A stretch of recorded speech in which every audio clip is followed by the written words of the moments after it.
Hey guys, it's Doc, and I wanted to do a quick review of the new Spider-Man movie.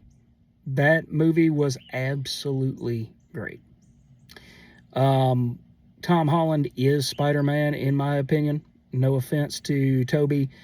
Didn't really ever gel with Andrew Garfield all that well, but Tom Holland has the look. He's got, he's Spider-Man for all intents and purposes. Now, the one thing that is a little clunky, but I have to say, after knowing how my love life used to go, is the whole MJ and Peter and will they, won't they thing. They should. I don't really see why they shouldn't. But this whole Marvel edict about Spider-Man never being married, never being with Mary Jane again, or at least not married to Mary Jane. He can be with Mary Jane. He can be boyfriend and girlfriend with Mary Jane. But they refuse to let him be married to Mary Jane again. So, thank you, Joe Quesada. I just don't get that. But anyway, the movie did have the Scorpion in it quite a bit. A lot of people online were saying, oh, Scorpion's going to be in it for like 2 minutes. He was in there quite a bit more than that. Now, the villain didn't end up being Scorpion. I'm not going to spoil it for you. It just came out a couple days ago. But I have to say that I didn't see that coming.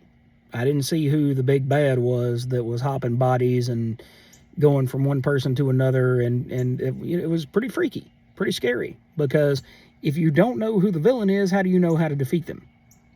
And Peter was undergoing changes a la the other comic book story by Peter David et al.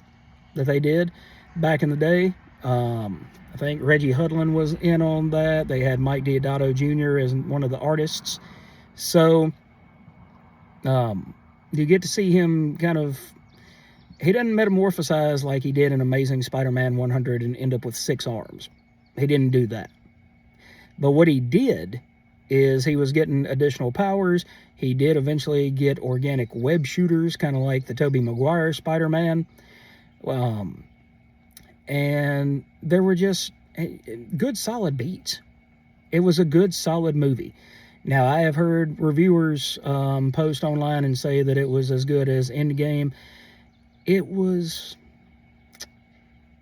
as somebody who's lived in the South my entire life and never, ever, ever, ever, ever been to New York City, it was a love letter to New York City.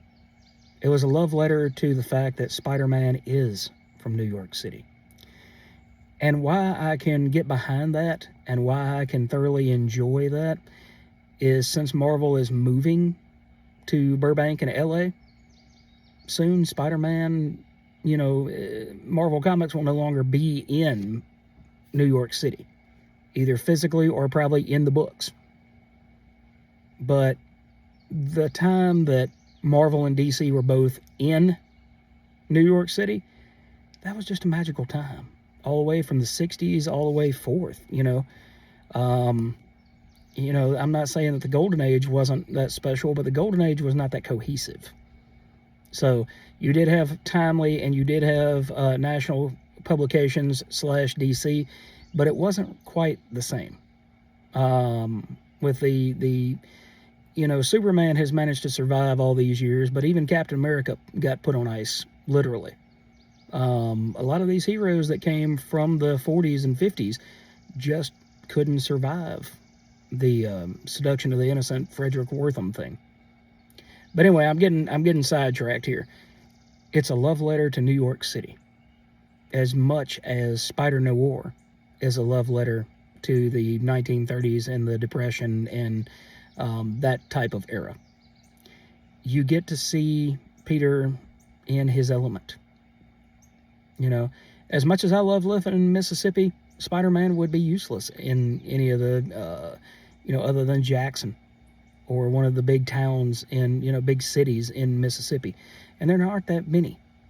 He would be helpless. It's like that episode or that issue that they did before, and it was The Commuter. And I think that was 268. And he said, he ended up going on an assignment for the Bugle, and he went into the Midwest. Where are there any tall buildings in the Midwest for Spidey to swing from? There's none. So, you know, this shows Spidey in his element, which is New York City. New York City's inhabitants love Spidey for the most part. He loves them. He does what he does to protect them. And this was just a good, exciting popcorn movie. I'm going to give it 4 out of 5, or 4.5 out of 5. It was very solid. I enjoyed the heck out of it. I'd like to see it again if I get the time before it goes out of the theaters. I'd love to go see it again and, you know, catch some of the nuances. I didn't catch, like in Deadpool Wolverine, where they had Liefeld, you know, feet store. I didn't catch any references like that, but I'm sure that they're in there. So, Doc's recommendation, if you get a chance to go see this new Spider-Man movie, Brand New Day, go do it. Go do it and go check it out. Go get your popcorn bucket if they're giving away or selling specialty popcorn buckets, and just sit back, kick your feet up, enjoy. I think it's over a little bit over 2 hours, maybe 2 hours and 10 minutes or so, of Tom Holland as Spider-Man, Zendaya as MJ. You got Ned. You've got all of the cast of characters that you've come to expect. I just want to see Ned turn into Hobgoblin. Come on, guys. There's 2 more movies. It's a trilogy, right? Let's finally make Ned the Hobgoblin.